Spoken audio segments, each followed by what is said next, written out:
வணக்கம் டீச்சர்ஸ். இசிறி பாலதன் நான் Kandasamy. BEO try பண்ண ஸ்டூடெண்ட். இன்றைக்கி நம்ம எக்கனாமிக்ஸ் கிளாஸ் பார்க்க போகிறோம். இது வந்து பார்த்திங்கன்னா நமக்கு சிலபஸ் லைனில் கொடுத்த அத்தனையுமே நம்ம இதில் கொடுத்துருக்கு. இனி ஒவ்வொரு சப்ஜெக்ட்டுமே வந்து அதிக நேரம் உங்களுக்கு கொடுத்துருவோம். அதில் வந்து ஆல் சப்ஜெக்ட் சிலபஸ் லைன் வைஸாக ஒரு பாயிண்ட்ஸோட மிஸ் ஆகாமல் அத்தனையுமே உங்களுக்கு ஃப்ரீயாக வர ஆரம்பிச்சிடும். ஸோ ஓகே, முதல்ல வந்து பாருங்கள், நமக்கு வந்து கனிம வளங்கள் அப்படிங்கிறது நம்ம பார்க்க போகிறோம். ஃபஸ்ட்டு வந்து இரும்புத்தாது அப்படிங்கிறது தான். இப்போ இரும்புத்தாதுனுடைய முக்கியமான அந்த இது பார்த்திங்க அப்படின்னா ஹேமடைட், மேக்னடைட் அப்படிங்கிறது தாதுக்களுடைய இரும்பினுடைய முக்கியமான தாதுக்கள் அப்படின்னு சொல்லி சொல்கிறோம். அது என்ன சார் தாதுக்கள் அப்படின்னா ஒன்றும் கிடையாதுங்க. இப்போ பூமியிலிருந்து வெட்டப்படக்கூடிய அந்த பொருள்கள் பார்த்திங்க அப்படின்னா ரொம்ப என்ன சொல்கிறது, அழுக்காகவும் கல் மாதிரியும் சில விஷயங்கள் கலந்து தான் இருக்கும். இப்போ அதை என்ன பண்ணுவாங்கன்னா, அந்த பர்னேஸ் மாதிரியான உலைகளில் போட்டு அதை காய்ச்சி அதுலேருந்து அதிகமான அதாவது உயரக வெப்பத்தில் வந்து காய்ச்சி அதுலேருந்து பெறப்படக்கூடிய பொருள்களை தான் வந்துட்டு தங்கமாகட்டும், இரும்பாகட்டும், இந்த மாதிரி விஷயங்களும் எடுக்கிறாங்க. சரிங்களா? ஃபஸ்ட்டு ஸ்டார்டிங் வந்து பார்த்திங்கன்னா அந்த தாதுக்கள்ங்கிறது அழுக்கோடையும் இதோட என்ன சொல்கிறது நிறைய பொருட்கள் கலந்து தான் இருக்கும் பூமியிலேருந்து எடுக்கும்பொழுது. சரிங்களா? சரி, இப்போ இங்கே என்ன சொல்கிறோம்னா ஹேமடைட், மேக்னடைட், செடரைட் இதெல்லாம் இருக்குது தான். பட் அதில் முக்கியமானது இந்த ரெண்டு தான். இந்த ரெண்டுல இருந்து நம்ம எடுக்கிறது என்ன அப்படின்னா இரும்பு தாதுக்கள்னு சொல்லப்படுகிறது இது ரெண்டு தான். ஹேமடைட், இரும்பு தாது அதிக அளவில் எங்கெங்கே இருக்குது அப்படின்னு சொல்லிட்டு பார்த்தீங்கன்னா ஹேமடைட் வந்து சத்தீஸ்கர், ஜார்க்கண்ட், ஒடிசா, கோவா, கர்நாடகா இந்த மாதிரியான மாநிலங்களில் வந்து இந்த ஹேமடைட் அதிகமாக கிடைக்குது. அதே மாதிரி மேக்னடைட் அப்படிங்கிற தாது பார்த்தீங்கன்னா கர்நாடகாவில் இருக்கக்கூடிய மேற்கு கடற்கரையில் அதிகமாக கிடைக்குது அப்படின்னு சொல்லிட்டு ஒரு தகவல் உண்டு.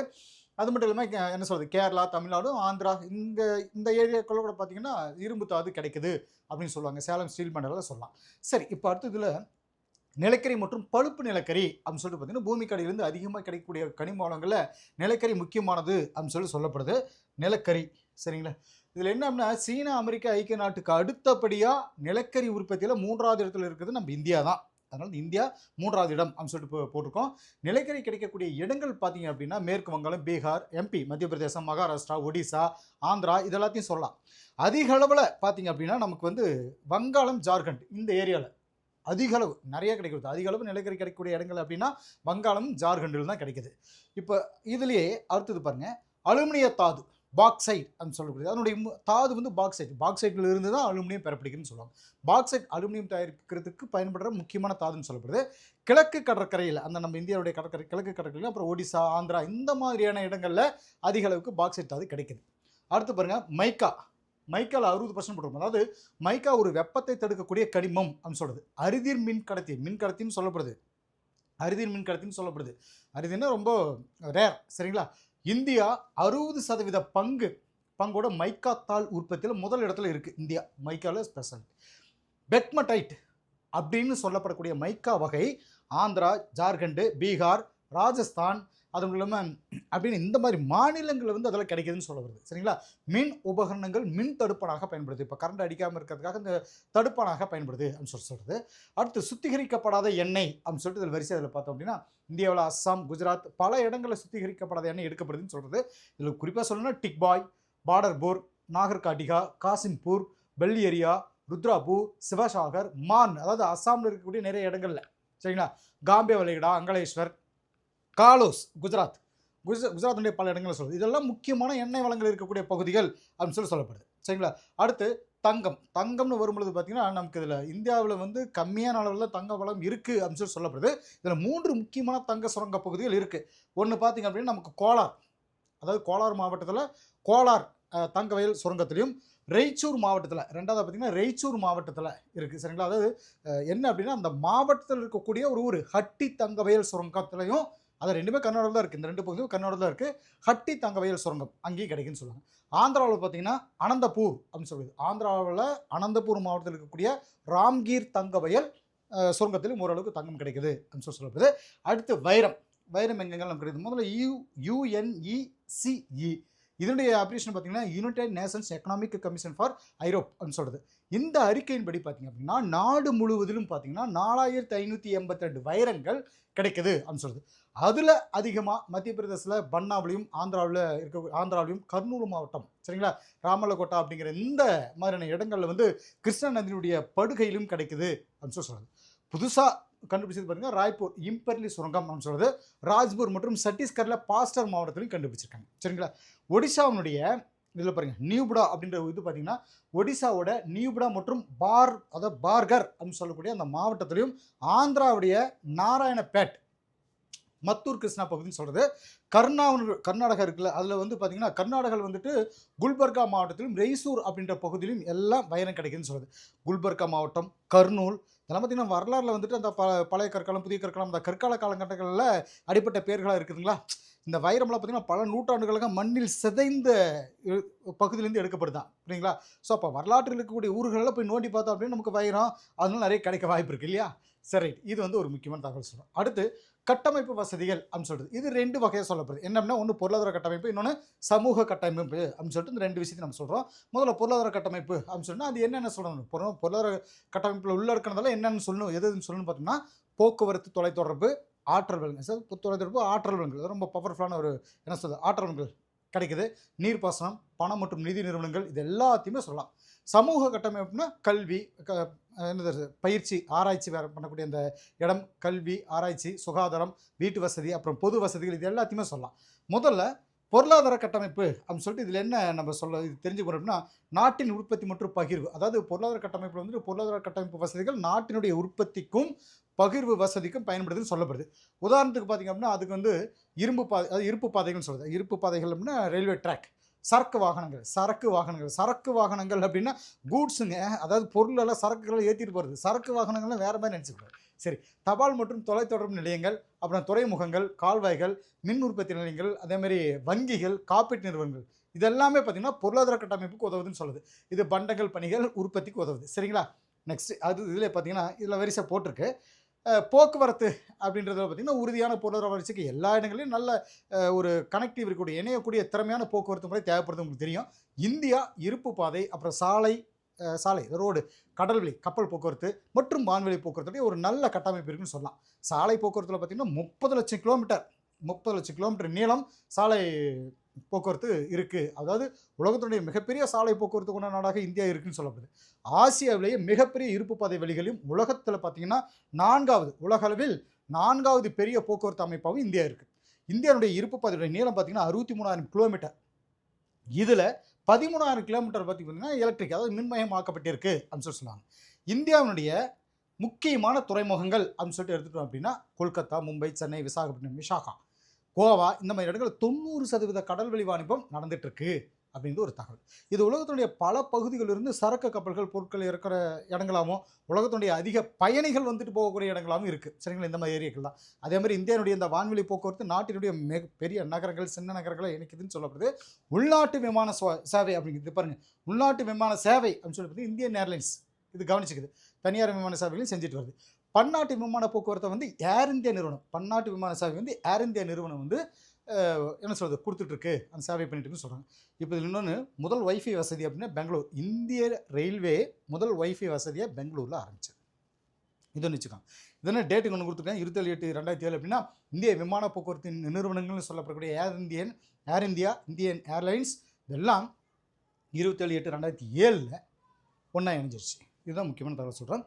அடுத்து பாருங்கள், துறைமுகங்களுடைய மேலாண்மை மற்றும் வளர்ச்சிக்கு, குறிப்பாக சிறு துறைமுகங்களுடைய வளர்ச்சிக்கு வழிகாட்டுறதுக்கு 1950 தேசிய துறைமுக வாரியம் உருவாகிச்சு அப்படின்னு சொல்லிட்டு ஒரு தகவல் சொல்லப்படுது.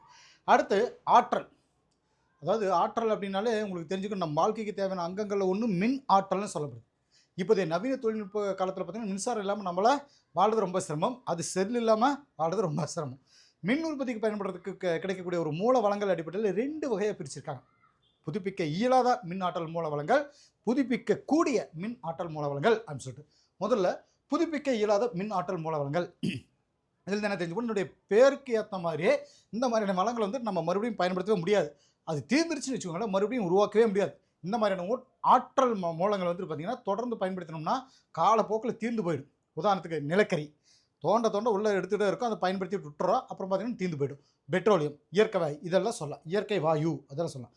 புதுப்பிக்க இயலாத மின் ஆற்றல் மூலங்கள் வந்து நிலக்கரி, பெட்ரோல், இயற்கை வாயு அப்படின்னு சொல்லிப்போம். புதுப்பிக்கக்கூடிய ஆற்றல் மூலங்கள் அப்படின்னு சொல்லிட்டு பார்த்தீங்கன்னா இந்த மாதிரியான ஆற்றல் மூலங்களை மறுபடியும் பயன்படுத்திக்கலாம். ஏன்னா இந்த மாதிரியான வளங்கள் தீர்ந்து போகாது, நிறைய இருக்கும்.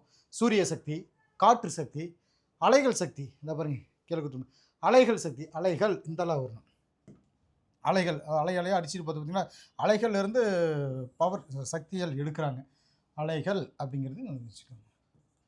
சரி, அலைகள் சக்தி, அப்புறம் என்ன சொல்றது, புவி வெப்ப சக்தி, அப்புறம் உயிர் எரிவாயு சக்தி, சில நேரங்களில் புதுப்பிக்கக்கூடிய வளங்களை வந்து வழக்கத்தில் இல்லாத ஆற்றல் அப்படின்னு சொல்கிறது உண்டு. காரணம், இந்த வளங்கள் முன்னாடி காலங்களில் மின் ஆற்றல் உற்பத்தி செய்யலை அல்லது வழக்கத்தில் இல்லை அப்படின்னு சொல்லுவாங்க. அதனால தான் அது வந்து அப்படி ஒரு பேரை சொல்கிறது. அடுத்து பாருங்கள், சமூக கட்டமைப்பு அப்படின்னு சொல்லிட்டு பார்த்தீங்கன்னா பள்ளிகள், கல்லூரிகள், மருத்துவமனைகள், பொது வசதி நம்ம சொல்லுவோம். அதாவது மனித வளங்களை மேம்படுத்துறதும் பொருளாதார வளர்ச்சிக்கு மறைமுகமாக இருக்கிறதுமான அமைப்புகளை சமூக கட்டமைப்பு அப்படின்னு சொல்கிறோம். இந்த அமைப்புகள் உற்பத்தி மற்றும் பகிர்வுக்கு வெளியே இருக்கிறது அப்படின்னு சொல்லுவோம். அதாவது இந்த சமூக அமைப்புடைய மேம்பாடு மனித வளங்களுடைய அந்த திறமையும் அதே மாதிரி பார்த்தீங்கன்னா உற்பத்தி திறன் அதிகரிக்கிறது, இதெல்லாம் சொல்லலாம். இப்போ பாருங்க, பள்ளிகள், கல்லூரிகள், ஸ்கூல்ஸு, ஹாஸ்பிட்டல்ஸ், புரியுங்களா, பொது வசதி எல்லாம் சொல்லலாம். அடுத்து கல்வி. கல்வின்னு பார்த்தோம் அப்படின்னா குருகுல முறை அப்படின்றது எடுத்துமே நம்ம ஃபஸ்ட்டு தெரிஞ்சுக்கிறது என்ன காரணம்னா, இந்தியாவில் குருகுல முறையில் வந்து பல காலமாக கல்வி சொல்லி கொடுத்துருந்துருக்காங்க. இப்போ வளர்ந்து வர்ற பொருளாதார தேவைக்கு ஏற்ற மாதிரி இந்திய கல்வி முறையும் வேகமாக வளர்ந்துட்டு வருது அப்படின்னு சொல்கிறோம். மனிதவள மேம்பாட்டுத்துறை, எம்ஹெச், மனிதவள மேம்பாட்டுத்துறை எம்ஹெச்ஆர்டி நம்ம நாட்டோட கல்விக் கொள்கையும் திட்டங்களையும் வந்துட்டு நடைமுறைப்படுத்திட்டு வருதுன்னு சொல்லுவாங்க. அடுத்து இந்தியாவுடைய அந்த கல்வி முறை என்ன அப்படின்னு சொல்லி பார்த்தோம் அப்படின்னா, 1976 வரைக்கும் மாநில அரசோட பொறுப்பில் இருந்த கல்வி, அதுக்கப்புறம் மத்திய மாநில அரசோட கூட்டு பொறுப்பில் வந்துச்சு. சரிங்களா, மத்திய அரசுடைய மனிதவள மேம்பாட்டுத்துறை கல்விக்கான வரவு செலவுகளை பார்த்துட்டு வருது. சரிங்களா, இந்திய கல்வி முறை, அதாவது இந்தியாவுடைய கல்வி முறை அடிப்படையில் பார்த்தீங்கன்னா 6 நிலைகள் கொண்டது அப்படின்னு சொல்லுவாங்க. ஃபர்ஸ்ட் பார்த்தீங்கன்னா குழந்தை கல்வி, 2 தொடக்க கல்வி, இடைநிலை கல்வி, மேல்நிலை கல்வி, இளங்கலை பட்டம், முதுகலை பட்டம். இது வந்து 2மே டிகிரிக்கு போயிடுது. இடைநிலை வந்து அங்கே இது வரைக்கும் வந்துடும், மேல்நிலை +2 வரைக்கும் வந்துடுது. புரியுங்களா? ஸோ இப்படியாக அந்த 6 ஸ்டேஜாக இருக்குது. அடுத்து பார்த்தீங்கன்னா இது வந்து நம்ம கல்வி சம்மந்தப்பட்ட சில தகவல்களில் இதை பார்த்துட்டோம். உடல்நலம் அப்படின்னு சொல்லிட்டு பார்த்தீங்கன்னா மத்திய சுகாதாரம் மற்றும் நலவாழ்வு கழகம். இது எதுக்காக நம்ம சொல்கிறோம்னா, இந்தியாவில் உடல்நலம் அரசோட பொறுப்பில் வருது. சரிங்களா, மத்திய சுகாதாரம் மற்றும் நலவாழ்வு கழகம் வந்து central council of health and welfare அப்படின்னு சொல்லக்கூடிய இந்த பலவிதமான நல கொள்கைகள் திட்டங்களை வந்து நடைமுறைப்படுத்திட்டு வரக்கூடியது இந்த டிபார்ட்மெண்ட் தான். ஸோ மத்திய நலத்துறை அமைச்சகம் நலத்துறையோட அந்த நிர்வாகத்துக்கும் நிர்வாகத்தையும் அதுக்கான தொழில்நுட்ப தேவைகளையும் கவனிச்சிட்டு வருது அப்படின்னு சொல்லுவோம். இந்தியாவில் உடல்நலத்தை பார்த்துக்கிறதுக்காக பல முறைகளில் நடக்குது. என்ன பார்த்தீங்கன்னா, ஆயுர்வேதம் இருக்குது, சித்தா இருக்குது, யுனானி இருக்குது, மூலிகை மருத்துவம் இருக்குது, யோகா சொல்லிட்டு பல முறைகள் இருக்குது. எல்லா மருத்துவ நடைமுறைகளும் ஒரே அமைச்சத்துக்கு கீழே ஆயுஷ், AYUSH, ஆயுஷ் கீழே வருது.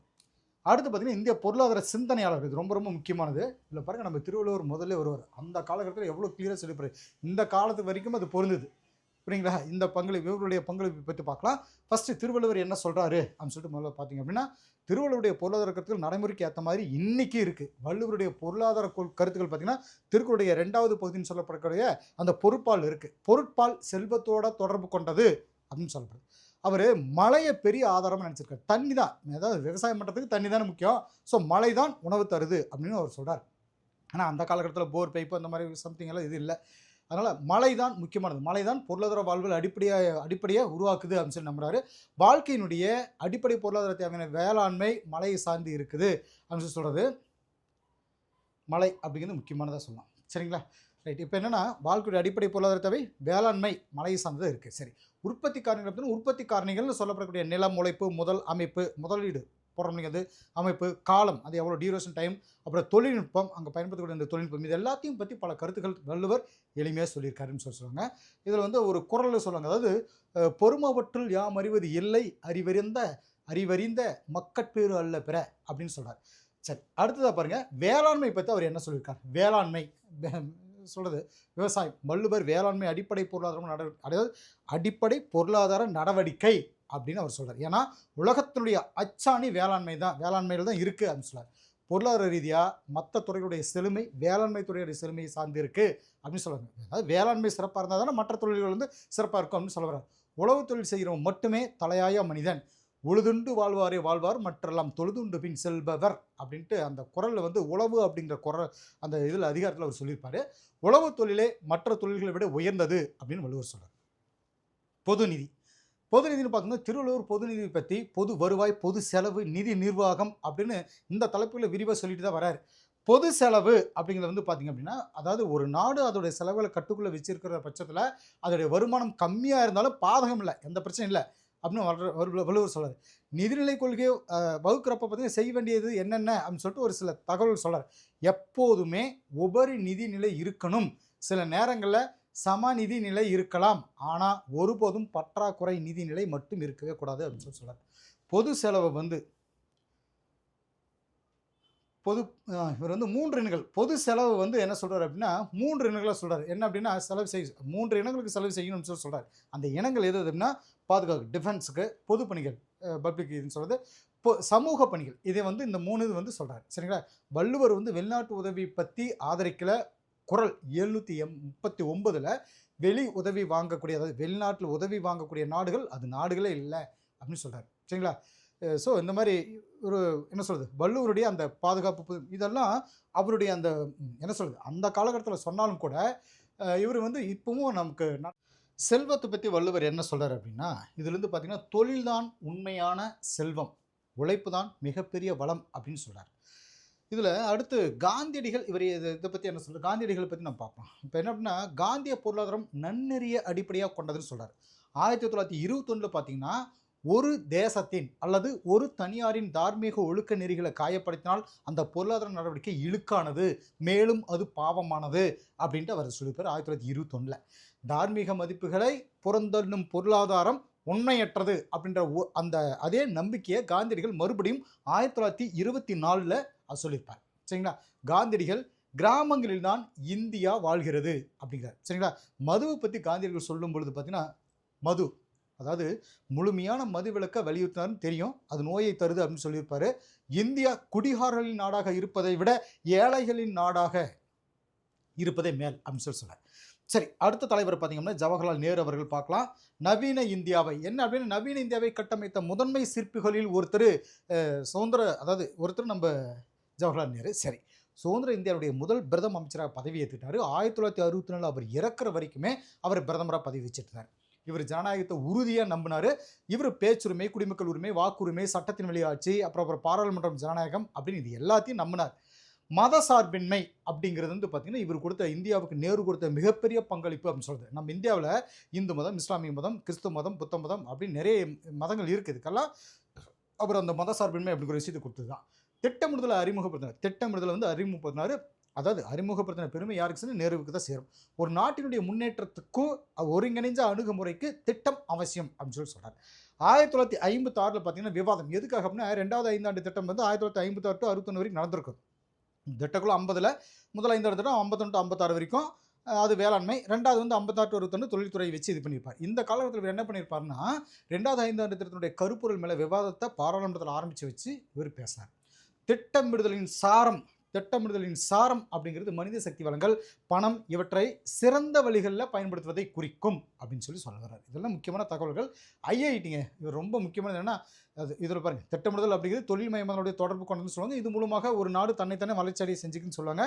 அறிவியல், ஆராய்ச்சி, தொழில்நுட்பம், தொழில் வளர்ச்சி இதுக்கெல்லாம் நேருடைய பங்களிப்பு மறக்க முடியாதுன்னு சொல்லுவார்.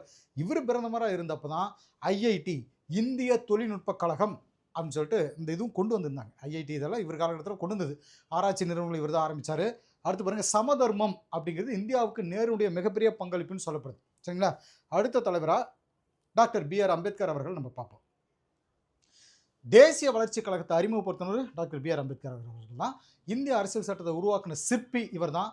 சமதர்ம காவலர், சமூக நீதி பாதுகாவலர், அரசுடைய திட்டங்களை வடிவமைச்சவர், இதெல்லாம் அவருக்கு சிறப்பு பேருன்னு சொல்கிறது. 1915 முனைவர் பட்டத்துக்காக அவர் எழுதின கட்டுரையில் அவருடைய அந்த பொருளாதார கருத்துக்கள் இருந்துச்சு. அந்த புத்தகங்கள் பார்த்தீங்கன்னா இந்தியாவின் தேசிய பங்கீடு பற்றிய வரலாறு மற்றும் பகுப்பாய்வு ஆய்வறிக்கை அப்படின்னு சொல்லுவாங்க. 1921 MSc பட்டத்துக்காக பிரிட்டிஷ் இந்தியாவுடைய மாகாண நிதி பரவலாக்கல் அப்படின்னு சொல்லிட்டு ஒரு ஆய்வு கட்டுரையை அவர் ஏற்றுக்கிட்டாங்க. அவர் எழுதுனது அந்த கட்டுரையை அவங்க ஏற்றுக்கிட்டாங்க. 1923 ரூபாயின் பிரச்சனைகள் அப்படின்ற ஆய்வறிக்கையை ஏற்றுக்கிட்டு லண்டன் பொருளாதார பள்ளி DSc பியில் பேச்சுலரில் DSc பட்டம் கொடுத்துச்சு. சரிங்களா? அம்பேத்கருடைய பொருளாதார கருத்துக்கள் 4 தலைப்புகள் இருக்குது. நிதி பொருளாதாரம், அதாவது என்னென்னா அம்பேத்கருடைய பெரும்பாலான நூல்கள் அவர் வெளிநாட்டில் தங்கியிருந்தப்போ 1913 அவர் வெளிநாட்டில் தங்கியிருந்தப்போ 1913 to 23 வரையிலான காலகட்டத்தில் எழுதுனது தான். அவர் நிதி பொருளாதாரம் பற்றி நிறைய எழுதியிருப்பார். மாகாண நிதி பெருக்கத்தை வந்து 3 நிலைகளாக பிரிச்சிருக்கார். ஒன்று ஒப்படைப்பு வரவு செலவு திட்டம், 2வது பார்த்தீங்கன்னா ஒதுக்கீடு வரவு செலவு திட்டம், 3வது வருவாய் பங்கீடு வரவு செலவு திட்டம் அப்படின்னு சொல்லிட்டு 3 தான் பிரிச்சிருப்பாங்க. 1918 கட்டுரை ஒன்று எழுதியிருப்பார். என்ன அப்படின்னா இந்தியாவில் குறைந்த நில உடைமை மற்றும் தீர்வுகள் அப்படின்ற கட்டுரை வந்து இவர் எழுதியிருப்பார். ஆடம் ஸ்மித்தினுடைய அந்த நாடுகள் செல்வத்தை போல இதில் நில உடைமை ஒருங்கிணைப்பு மற்றும் நில உடைமை விரிவாக்கம் அப்படின்னு இதுகளுக்கு இடையிலான இந்த வேறுபாட்டை பற்றி அவர் சொல்கிறார். சமூக முன்னேற்றத்துக்கு தடையாக இருக்குது, மிகப்பெரிய தடையாக இருக்குது எது அப்படின்னா சாதி தான் அப்படின்ற ஒரு விஷயத்தை வந்து அவர் சொல்கிறார். சாதி மிகப்பெரிய தடைன்னு சொல்கிறார். சாதி முறை அரசியல் ஜனநாயகத்தை விடவும் சமூக ஜனநாயகத்தை அமைக்கிறதையும் தோல்வி அடைந்திருக்கிறது அப்படின்ற ஒரு தகவலை அவர் சொல்கிறார். அடுத்த தலைவர் பார்த்தீங்கன்னா ஜேசி குமரப்பா. ஜோசப் செல்லத்துறை குமரப்பான்னு சொல்கிறது தமிழ்நாட்டில் தஞ்சாவூரில் 1982 ஜனவரி 4 சரிங்களா இவர் பிறந்தார். கிராம பொருளாதார முன்னேற்ற கொள்கையின் முன்னோடி அப்படின்னு சொல்லி அழைக்கப்படுவர் குமரப்பா அவர்கள் தான். குமரப்பா அவருடைய எல்லை பொருளாதார அதாவது என்ன சொல்கிறது பொருளாதார கருத்துக்களையும் காந்தியம் அப்படிங்கிறோட அடிப்படையில் அமைச்சிக்கிட்டாரு அப்படின்னு சொல்லுவாங்க. அதனால தான் காந்திய பொருளாதாரம் அப்படிங்கிற கருத்தை உருவாக்குனாரு அப்படின்னு சொல்கிறாரு. உருவாக்குனர் யாருன்னா குமரப்பா தான் அப்படின்னு சொல்லுவாங்க. குமரப்பா உப்பு சத்தியாகிரகத்தப்போ பார்த்தீங்கன்னா யங் இந்தியா அப்படின்ற அந்த பத்திரிகையில் வேலை செஞ்சுக்கிட்டு அகமதாபாத்தில் இருக்கக்கூடிய குஜராத் வித்யா பீடத்தில் பொருளாதார பேராசிரியராகவும் வேலை செஞ்சார் அப்படின்னு சொல்கிறார். அனைத்து இந்திய கிராம தொழில் என்ன அப்படின்னா அனைத்து இந்திய கிராம தொழில் பல்கலைக்கழகத்தை 1935 தோற்றுவிச்சவர் இவர் தான். வெள்ளையினை வெளியேறு இயக்கத்தப்போ ஓராண்டுக்கு மேலே சிறையில் அடைக்கப்பட்டவர் இவர். சிறையில் இருந்தப்போ நிலைத்த பொருளாதாரம் அது மட்டும் இல்லாமல் இயேசுவின் வழிமுறைகள் 1945 மற்றும் கிறிஸ்துவம் அதன் பொருளாதாரமும் வாழ்க்கை முறையும் அப்படின்னு சொல்லிட்டு 2 புத்தகங்களை அவர் எழுதியிருப்பார். வரலாற்று ஆய்வாளர் ராமச்சந்திர குஹா அவர்கள் குமரப்பாவை என்ன சொல்லியிருப்பார்னா பச்சை காந்தி அப்படின்னு சொல்லியிருப்பார். பச்சை காந்தி என குமரப்பாவை அழைத்தவர் என்ன வரலாற்று ஆய்வாளர் ராமச்சந்திர குஹா. இதை மைண்டில் வச்சுக்கோங்க சரிங்களா. அடுத்த தலைவர் VKRV ராவ்.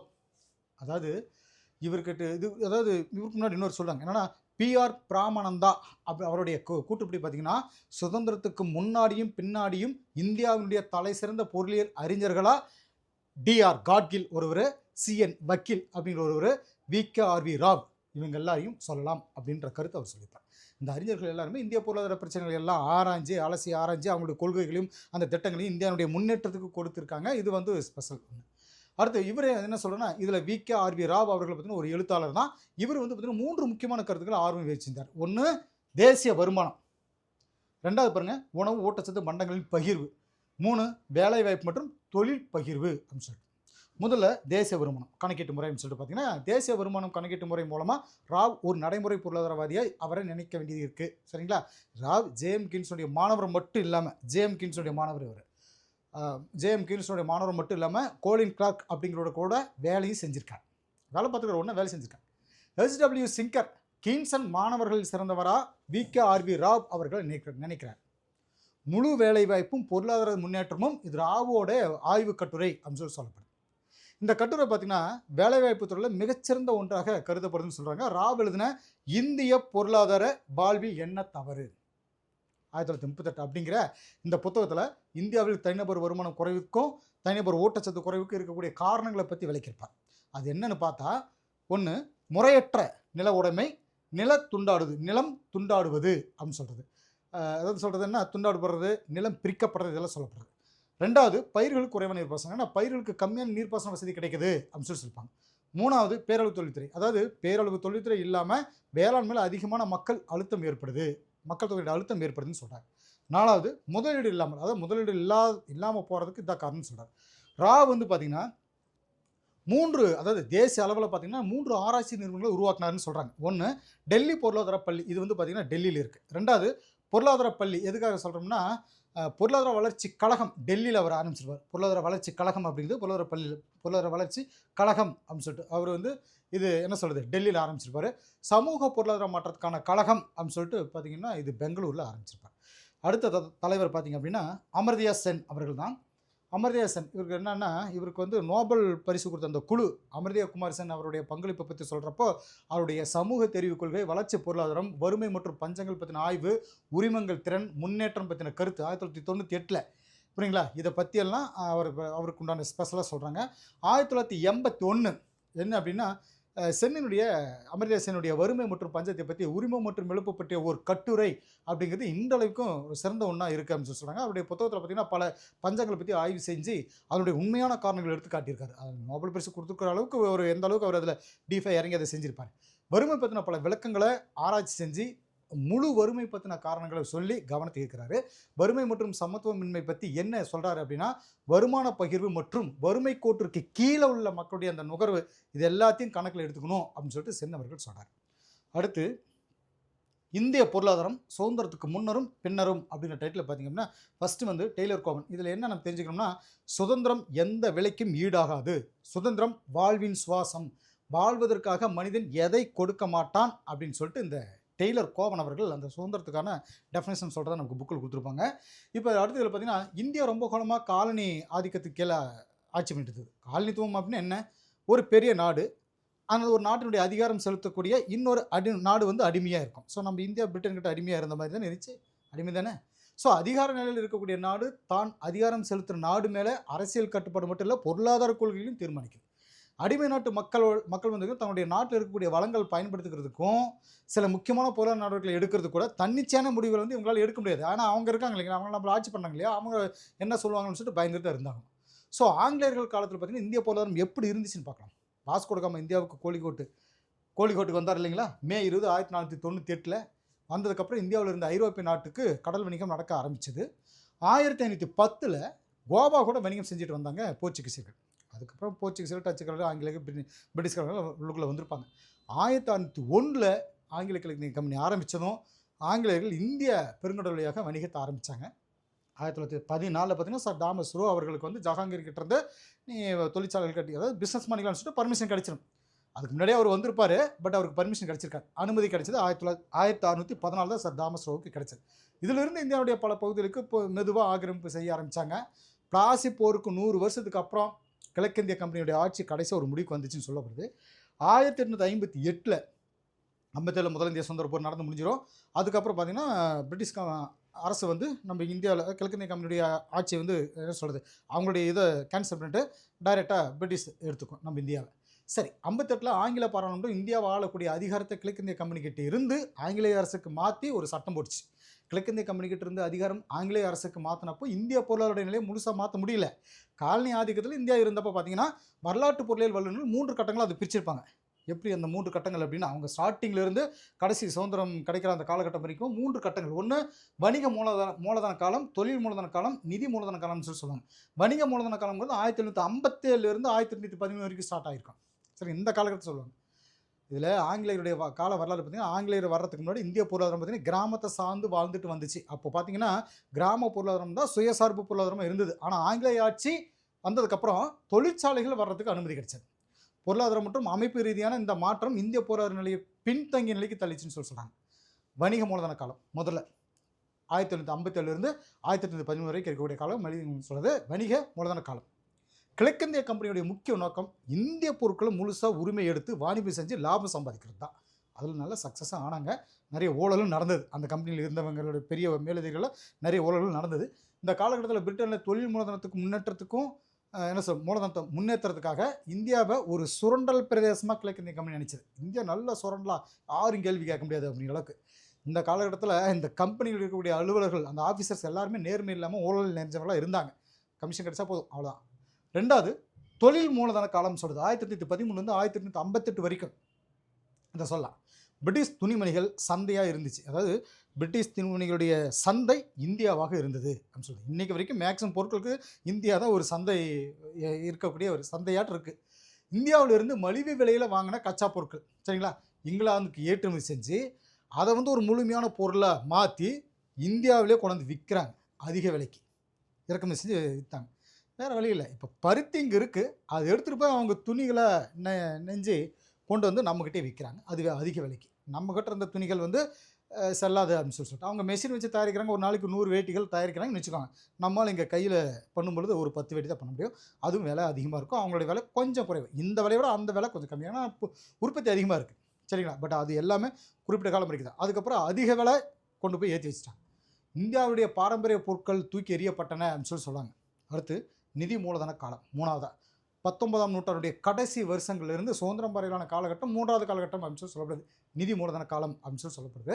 இந்த காலகட்டத்தில் இந்திய மூலதனத்தை கொள்ளையடித்து இருப்பு பதை, சாலை வசதிகள், அஞ்சலகத்துறை, அப்புறம் பாசனம், இந்த மாதிரியான அந்த துறைகளில் பெரிய அளவுக்கு முதலீடு செஞ்சாங்க. அதுலேயும் ஓரளவுக்கு லாபம் பார்த்தாங்க. லாபம் பார்க்கல அப்படின்னு சொல்லவே முடியாது சரிங்களா. ஸோ இப்படியாக பிரிட்டன் வந்து நம்ம இது வந்து என்ன சொல்கிறது, இந்த 3 காலகட்டங்களில் இந்தியாவுக்குள்ளே வந்து பிஸ்னஸ் பண்ணி அப்புறம் இந்தியாவை ஆட்சி செஞ்சு அப்புறம் 1857 47 வரைக்கும் நம்ம சுதந்திரத்தை வாங்குறதுக்குள்ள படாது பாடுபட்டு பல உயிர்கள் போய் இதெல்லாம் நம்ம வரலாறு வரிசையாக படிப்போம். ஓகே, இன்றைக்கி கிளாஸஸ் வீடியோஸ் இதில் வந்து என்ன சொல்கிறது, எக்கனாமிக்ஸ் பற்றின ஒரு பார்ட் நம்ம இதில் கொண்டு வந்திருக்கோம். அடுத்த ஒரு பார்ட் நம்ம அடுத்த ஒரு வீடியோ சந்திப்போம். தேங்க்யூ.